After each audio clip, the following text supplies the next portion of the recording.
வணக்கம் and welcome to the show மஞ்சள் வெயில் மாறி. எத்தனையோ ஷோ இருந்தாலும் நம்மளோட ஷோ மாதிரி யூனிக்கான ஒரு ஷோ கிடையவே கிடையாதுங்க. அந்த மாதிரி இன்ட்ரெஸ்டிங்காக இன்ஃபர்மேட்டிவாக ஹெல்த் கண்டென்ட் உள்ள எல்லா விஷயங்களுமே வந்து நம்மளோட இந்த ஷோவில் கொடுத்துட்டு வரோம். இன்னைக்கு செக்மெண்ட்ஸ் எல்லாம் பார்க்கறதுக்கு நீங்கள் ரெடியாக இருக்கீங்க அப்படின்னு நம்புறேன். வாங்க ஷோக்குள்ளே போயிடலாம்.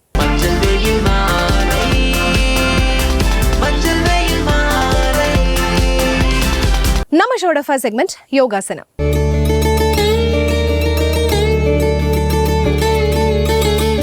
வருமுன் காப்பதே நலம் அப்படிங்கிற ஒரு பழமொழியை எல்லாருமே கேள்விப்பட்டிருப்போங்க. வந்ததுக்கு அப்புறமா வந்து யோசிக்காம முன்னாடியே வந்து நம்மளோட பாடியும் சரி மைண்டையும் சரி எப்படி ரிலாக்ஸாக பீஸ்ஃபுல்லாக வச்சுக்கிறது, ஹெல்த்தியாக எப்படி வச்சுக்கிறது அப்படிங்கிறதுக்கான ஒரு விஷயம் தான் யோகாசனம். அந்த யோகாசனத்தை இந்த செக்மெண்ட்ல எவ்வளோ ஈஸியாக சொல்லி தராங்க அப்படிங்கிறத பாருங்க. அனைவருக்கும் வணக்கம். இன்று யோகா பகுதியில் நம்ம பார்க்கக்கூடியது வந்து உபவிஷ்ட கோணாசனா. ஆசனம் பண்றதுக்காக வந்து நம்ம ப்ரிப்பரேட்டரி ஸ்ட்ரெச்சஸ்லாம் வந்து நம்ம பார்த்துட்டு இருக்கோம். பகுதி 2. கடந்த பகுதியில் ஒரு 2 ஸ்ட்ரெச்சஸ் வந்து பார்த்துட்டு இருந்தோம். அதே மாதிரி இப்போ வந்து ஒரு 2 ஸ்ட்ரெச்சஸ் வந்து பார்த்துடலாம்.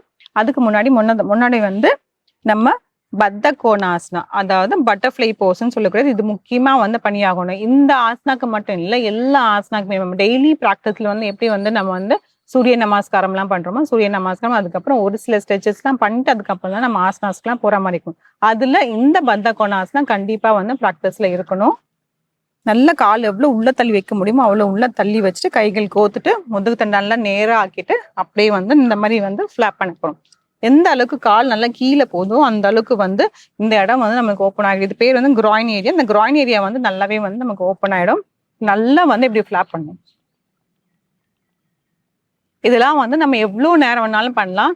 நம்ம வந்து ஸ்டாப் வாட்ச் மாதிரி வச்சுட்டு ஒரு 2 நிமிஷம் ஒரு 3 நிமிஷம் அந்த மாதிரி பண்றது மாதிரினாலும் பண்ணலாம். இது வந்து எந்த அளவுக்கு பண்றோமோ அந்த அளவுக்குமே வந்து நம்ம காலுக்கு வந்து நல்லாவே வந்து தளர்வு கிடைச்சிரும். அப்புறம் ஆசனங்கள்லாம் பண்றது நமக்கு வந்து ரொம்பவே சுலபமா இருக்கும். இப்போ இதுல வந்து இந்த ஸ்ட்ரெச் நம்ம என்ன பண்ண போறோம்னா பத்த கோணாசனா பண்ணிட்டு அதுக்கு அப்படியே வந்து கால் வந்து முன்னாடி வந்து விரிக்க போறோம். இது ரெண்டுமே வந்து சைமல்டேனியஸா வந்து செஞ்சுட்டே இருக்கணும். இதுலயே வந்து நம்ம முன்னோக்கி வந்து இப்படி குனிற மாதிரி இருக்கும். இப்போ கால் பெருவிரல்ல இப்படி பிடிச்சிக்கலாம். கால் பெருவிரல் இப்படி பிடிச்சிட்டு நல்லா வந்து முன்னோக்கி இப்படி குனிஞ்சிட்டு மறுபடியும் 2 காலை வந்து விரிச்சிட்டு முன்னோக்கி வந்து குனியணும். மறுபடியும் பத்த கோணாசனா.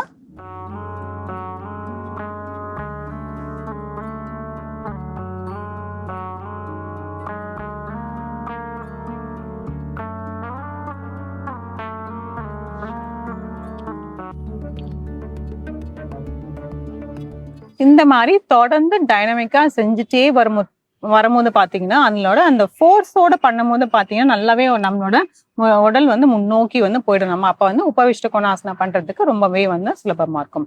இப்போ அடுத்தது இதுலயே வந்து ஸ்ட்ரெச், இன்னொரு ப்ரிப்பரேட்டரி ஸ்ட்ரெச் எப்படி பண்றதுன்னு பார்ப்போம். இதுல வந்து காலை வந்து அதே மாதிரி விரிச்சு வச்சிடணும். விரிச்சு வச்சு விரல்கள்லாம் நம்மளை நோக்கி வைக்கிற மாதிரி இப்படி வைக்கணும். வச்சுட்டு இந்த ஒரு கை மட்டும் எடுத்து முன்னோக்கி வச்சு குனிய போறோம். இன்னொரு கை அப்படியே பின்னாடி வந்து வச்சுக்கலாம். பின்னாடி வைக்கிற கை வந்து கீழே வைக்கிறதுனால வச்சுக்கலாம், இல்ல மேல அப்படியே இருக்கிற மாதிரியே இருக்கலாம். இப்போ முன்னோக்கி இப்படி குனிஞ்சு இப்படி போகணும். மறுபடியும் இடது கை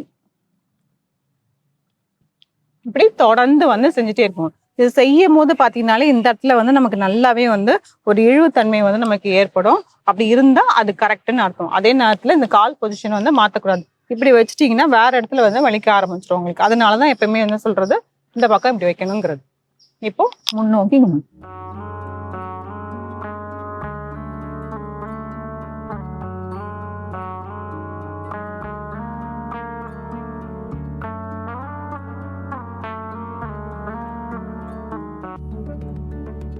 ரிலாக்ஸ்.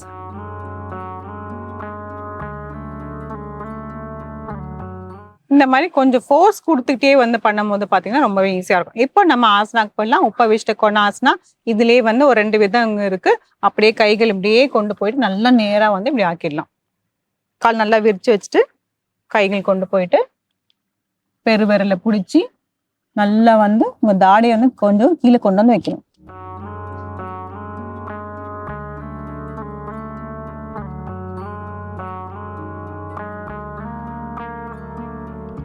தளர்த்திக்கலாம்.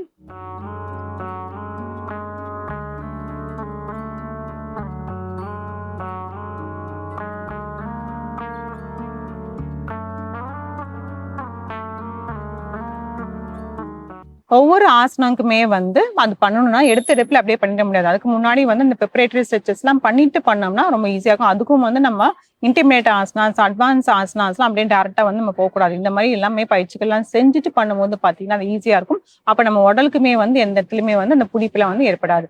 இந்த பயிற்சியெல்லாம் கொஞ்சம் செஞ்சு பாருங்க. மீண்டும் அடுத்த பகுதியில் சந்திக்கலாம். மஞ்சள் வெயில் மாலை, மஞ்சள் வெயில் மாலை.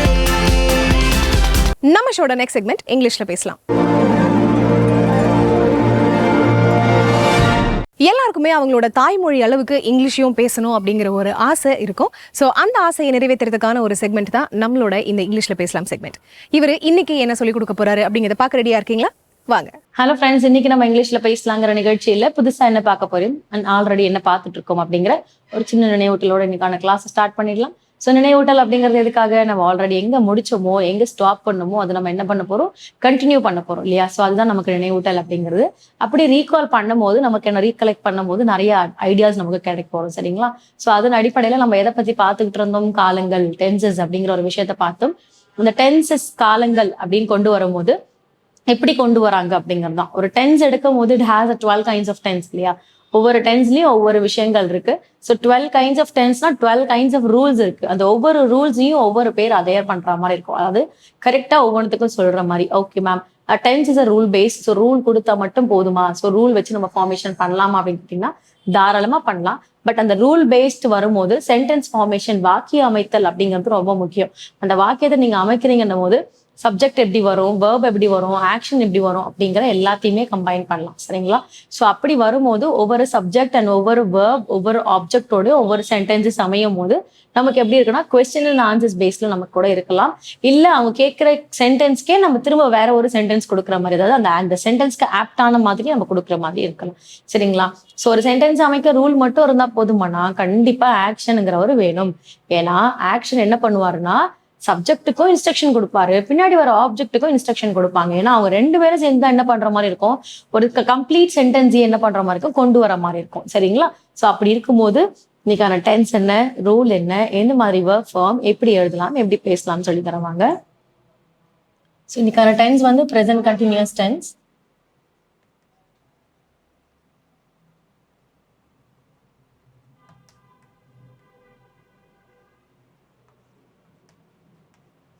verb form. இதுல வந்து என்ன அஃபர்மேஷன் பார்க்க போறோம்னா positive affirmation, then followed by verb form V1, V2, V3, V1 plus ing.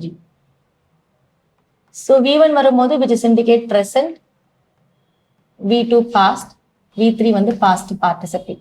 So இங்க என்ன verb form எடுக்கிறோம்னா sing, பாட்டு அப்படிங்கிற மாதிரி. V2 வரும்போது sang, V3 வரும்போது sung, V1 plus ing வந்து singing. So அப்போ sing, sang, sung and singing. பாட்டு, பாடினேன், இல்ல பாடுகின்றான் அந்த மாதிரி சொல்லக்கூடியது sing, sang, sung verb form, and singing பாட்டு பாடிட்டு இருக்கோம் அப்படிங்கிறது தான் verb formல வரும் உங்களுக்கு. இப்போ subject I, we, you, he, she, they, it. இது எல்லாமே சப்ஜெக்ட்ஸ்ல வரும். ப்ரெசன்ட் கண்டினியூஸ் வந்து it's a rule of that. So ஒரு subject followed by is, am, are and plus V1 plus ing plus object. சரிங்களா? ஸோ இது எல்லாமே ரூல் பேஸ்ட் வரும். தென் யார் யார் கூட யார் கம்பைன். ஐ ஆம், was, he is, was, she is, was, it is, was, we are, where, they are, where. ஓகேங்களா? ஸோ அப்போ I, he, she, it, we, they and ஃபைனலாக it's you are where. So present form என்ன, past form என்னன்னு தெரிஞ்சிச்சு. இப்போ sentence பார்க்கலாம். Example, subject வந்து she இருக்கிறேன். ஷீ இஸ், ஷீன்னும் போது formation is present on is இல்லையா.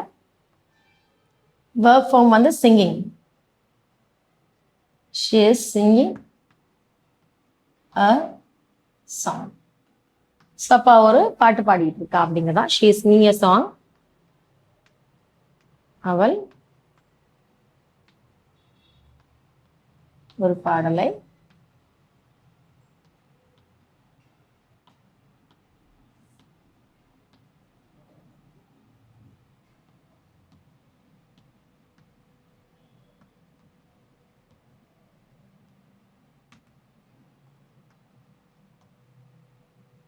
பாடிக்கொண்டிருக்கிறாள் அப்படிங்கிறது. ஸோ அப்போ ஒரு பாடலை பாடிக்கொண்டிருக்கிறாள்னா ஷீ சிங்கிங் சாங், ஒரு சாங் வந்து அவள் பாடிட்டு இருக்கா அப்படிங்கிற மாதிரி தான். ஸோ அப்போ ஒரு பாட்டை ஒருத்தவங்க பாடுறாங்க அப்படிங்கும்போது இந்த பாட்டை எப்படி சொல்றாங்கன்றது தான். ஸோ பாடிட்டு இருக்காங்க அப்படிங்கிறதுனால தான் ஐஎன்ஜி. சரிங்களா? ஸோ பாடினாங்க அப்படிங்கும் போது நம்ம வந்து சாங் சொல்லலாம், இல்லை சங் சொல்லலாம், வில் ஃபியூச்சர் வச்சு சொல்லலாம், வில் சேர்த்து. So she will sung a song அப்படிங்கிற மாதிரி சொல்லலாம் ஃபியூச்சர் வரும்போது. ஸோ இங்கே கண்டினியூஸ் அப்படின்னு வரும்போது verb 1 plus ing அப்படிங்கிறது கம்பைன் பண்ணி வரும் நமக்கு. verb 1 plus ingங்கிறது தான் மெயின் கேட்டகரியே which is for continuousல. ஸோ அப்போ கண்டினியூஸ் அப்படிங்கிறது பார்த்தீங்கன்னா verb 1 plus ing அப்படிங்கிறது உங்களுக்கு கண்டினியூஸ் ஃபார்ம்ல வரும். ஸோ அதுதான் இண்டிகேட்டே பண்ணும். verb 1 plus ingங்கிறதா வந்து உங்களுக்கு என்ன பண்ணும், ஓகே நம்ம கண்டினியூஸ்ல பேசுறோம் அப்படிங்கறதே நமக்கு தெரியப்படுத்தும். சரிங்களா? இல்லைன்னா நமக்கு வேற எதுவுமே இங்க அவ்வளோ பெருசா ஐடென்டிஃபை பண்ணாது. ஸோ ஒருத்தர் ஒரு சென்டென்ஸை எழுதுறாங்க பேசுறாங்கன்னும் போது அவங்க பேசக்கூடிய அந்த ஆக்ஷன் வார்த்தையிலே தெரிஞ்சிடும் அவங்க எந்த நோக்கி, எந்த காலத்தை நோக்கி பேசுறாங்க. அது அந்த காலங்கள் எப்படி பண்ணோம்னா நமக்கு ஹெல்பிங்கையும் மெயினையும் கம்பைன் பண்ணி சொல்லும் போது தெரிஞ்சிடும் ஈஸியா. சரிங்களா? ஸோ அப்படி இருக்கும் போது இன்னைக்கான வெர்ப் ஃபார்ம், இன்னைக்கான ரூல் வச்சு உங்களுக்கான சென்டென்ஸ் ஃப்ரேம் பண்ணியிருக்கேன். நீங்களும் 5 to 10 சென்டென்ஸ் எழுதுங்க, பேசியும் பழகுங்க. அடுத்த கிளாஸ்ல அடுத்த இன்ட்ரெஸ்டிங்கான சென்டென்ஸோட உங்களை மீட் பண்றேன். தேங்க்யூ. மஞ்சள் வெயில் மாலை, மஞ்சள் வெயில் மாலை. நம்ம ஷோட நெக்ஸ்ட் செக்மெண்ட் தெரிந்து கொள்வோம்.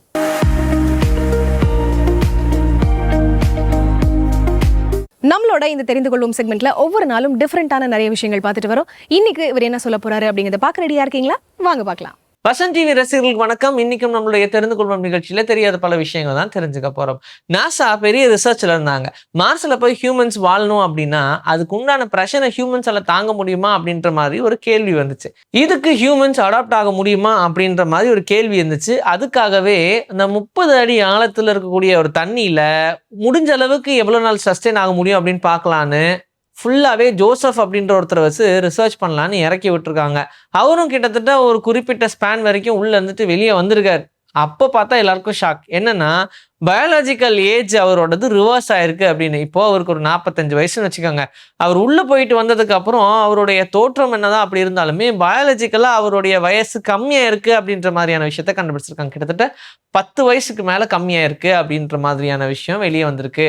இவருடைய தோற்றத்துல ஒரு சில மாற்றங்கள் இருக்கு. இருந்தாலும் அவருடைய பயாலஜிக்கல் ஏஜ் ரிவர்ஸ் ஆனது ஏன் அப்படின்னு கேட்டா டீப் ப்ரெஷர்ல அவர் இருந்ததுனால நிறைய சேஞ்சஸ் நடந்திருக்கு அப்படின்னு சொல்றாங்க. அதுக்கான ஆய்வுகளும் தொடர்ந்து நடந்துகிட்டு இருக்கு. இது இல்லாம மார்ஸுக்கு ஹியூமன்ஸ் போனதுக்கு அப்புறமா அவங்களுக்கும் ஏஜ் ரிவர்சல் ஆகிறதுக்கு சான்சஸ் இருக்கு அப்படின்னு சொல்றாங்க. இந்த ஒரு விஷயம் கேள்விப்பட்டோன்னே நிறைய பேர் மார்ஸுக்கு போவாங்க போல. நம்ம ஒரு 50-60 வயசுல போனோம்னா ஒரு 10-15 வயசு கம்மியா 40 வயசுல திரும்ப வரலாம், இல்ல அங்கேயே கூட வரலாம். நல்லா இருக்குல்ல? 1934ல ஒரு தீவிரமான ரிசர்ச்ல இருந்தாங்க. நம்ம மனுஷங்க நம்மளால என்ன வேணா பண்ண முடியும் அப்படின்றதுனால ஒரு உயிர் அந்த உடலை விட்டு பிரிஞ்சிருச்சு அப்படின்னா திரும்ப அதுக்கு உயிர் வர வைக்க முடியுமா அப்படின்னு சொல்லி ஆலிஸ் அப்படின்ற ஒரு டாகை வச்சு இதுக்கான ரிசர்ச் பண்ணியிருக்காங்க. ஃபார்ச்சுனேட்லி உயிர் போன அந்த டாகுக்கு திரும்ப உயிர் கொண்டு வர முடிஞ்சுது. ஆனால் வந்த உயிர் ரொம்ப நேரம்லாம் இல்லை, சீக்கிரமாகவே போயிடுச்சு. அதுவும் இருந்த கொஞ்ச நேரத்தில் அந்த டாக்ஸ் கண்ணு தெரியல, காது கேட்கல, இந்த மாதிரியான நிறைய பிரச்சனைகள் இருந்துச்சு. இதை நம்ம இதுக்கப்புறம் டெஸ்ட்டே பண்ணக்கூடாது, ஏதாவது ஒரு சில கொடூர சம்பவங்கள் நடந்துச்சுன்னா என்ன பண்ணுறதுன்னு இதை அப்படியே இழுத்து மூடிட்டாங்க. அதுக்கப்புறமா யாரும் பெருசாக இதுக்காக ட்ரை பண்ணவே இல்லை. ஆனால் நடந்துச்சு அப்படின்னா எப்படி இருக்கும்னு யோசிங்க. நம்ம விளையாடுற கேம்ஸா இருந்தாலும் சரி, நம்ம பார்க்குற படங்களா இருந்தாலும் சரி, கன்னை வச்சு ஒரு காருடைய பைக்கோடைய ஃபியூல் டேங்கை சுட்ட உடனே டபால்னு தீ பற்றி வெடிக்கிற மாதிரிலாம் காட்டுவாங்க. ரியல் லைஃப்ல அப்படி நடக்குமான்னு கேட்டா ரொம்ப ரொம்ப ரொம்ப ரொம்ப ரேரு தான். ஏன் நடக்கிறதுக்கு சான்ஸே இல்லைன்னு கூட சொல்லலாம். இதுக்கான ரீசன் என்ன அப்படின்னு பார்க்கும்போது, ஒரு பெட்ரோல் டேங்க்ல நம்ம கன் ஷாட் பண்றோம்னு வச்சுக்கோங்க. அந்த புல்லட்டோடைய ஃபோர்ஸ்னால உள்ளுக்குள்ள போய் தீ பத்த வைக்கிற அளவுக்கான பவரை ப்ரொடியூஸ் பண்ண முடியாது. அதனால அங்க நெருப்பு உண்டாடுறதுக்கான சான்ஸே கிடையாது. இன்னொரு விஷயம், கன்ல ஷார்ட் பண்ண உடனே உள்ள போகுது. ஆனால் அது நெருப்பா கன்வெர்ட் ஆகணும்னா அதுக்கு ஆக்சிஜன் நிறைய தேவை. ஆனா உள்ள இருக்கக்கூடிய ஆக்சிஜன், அதாவது நம்ம பெட்ரோல் வச்சிருப்போம் இல்லைன்னா டீசல் வச்சிருப்போம், ஆனா அதுக்கு உள்ள இருக்கக்கூடிய அந்த ஆக்சிஜன் லெவல்ல இருந்தது ரொம்பவே கம்மியா இருக்கும். அந்த ஆக்சிஜன் அதுக்கு போதுமானதான்னு கேட்டா கிடையாது. அதனால அந்த இடத்துல எக்ஸ்ட்ரீமான ஒரு ஃபயர் ஆக்சிடென்ட் நடக்கிறதுக்கான சான்ஸே இல்லை அப்படின்னு தான் சொல்றாங்க. சாதாரண கன்னா இல்லாம மேபி ஒரு ராக்கெட் லான்ச்சர்லாம் கொண்டு போய் லான்ச் பண்றோம்னா அப்ப வெடிக்கிறதுக்கு சான்சஸ் இருக்கு. பிஸ்டலை வச்சு சுட்டாலே டமால் வெடிக்குன்றதுலாம் நடக்காத காரியம். குழந்தைங்க எல்லாரையும் குளிக்க வச்சதுக்கு அப்புறம் பவுடர் போடுறது எல்லாருடைய பழக்கமா இருக்கு. ஏன்னா அப்பதான் ரொம்ப ஸ்மூத்தான ஒரு ஸ்கின் இருக்கும். அது என்ன கேரம் போர்டா, நம்ம காயின் வச்சு விளையாட போறோம், அந்த அளவுக்கு பவுடர் தூக்கி போட்டு தெளிப்பாங்க. ஆல்ரெடி இருக்கிற ஒரு பெரிய பிராண்டு, அந்த பிராண்டே இந்த பவுடர் எல்லாம் யூஸ் பண்ணக்கூடாதுன்ற மாதிரி லீகலா கேஸ் ஆக்ஷன்ஸ் நிறைய நடந்துட்டு இருந்துச்சு. இருந்தாலும் அதெல்லாம் மறந்துக்கிட்டு இந்த பவுடர் நல்லதுதான் அப்படின்ற ஒரு பெரிய நம்பிக்கையில யூஸ் பண்றாங்க. இந்த பவுடர் அந்த பவுடர்லாம் இல்லைங்க. எந்த பவுடரா இருந்தாலும் குழந்தைங்களுக்கு யூஸ் பண்ணக்கூடாது அப்படின்னு தான் சொல்றாங்க. இப்போ அதாவது லோஷன்ஸ் வந்துருச்சு. என்னப்பா அது லோஷன், இதெல்லாம் இப்போ வந்ததுதான், முன்னாடி நாங்க அப்படியே போட்டோம் அப்படின்னு கேட்கலாம். இந்த பவுடருடைய துகள்கள் அதாவது டஸ்டா மாறி குழந்தைங்களுடைய லங்ஸ் அஃபெக்ட் பண்ணுது அப்படின்னு சொல்லியிருக்காங்க.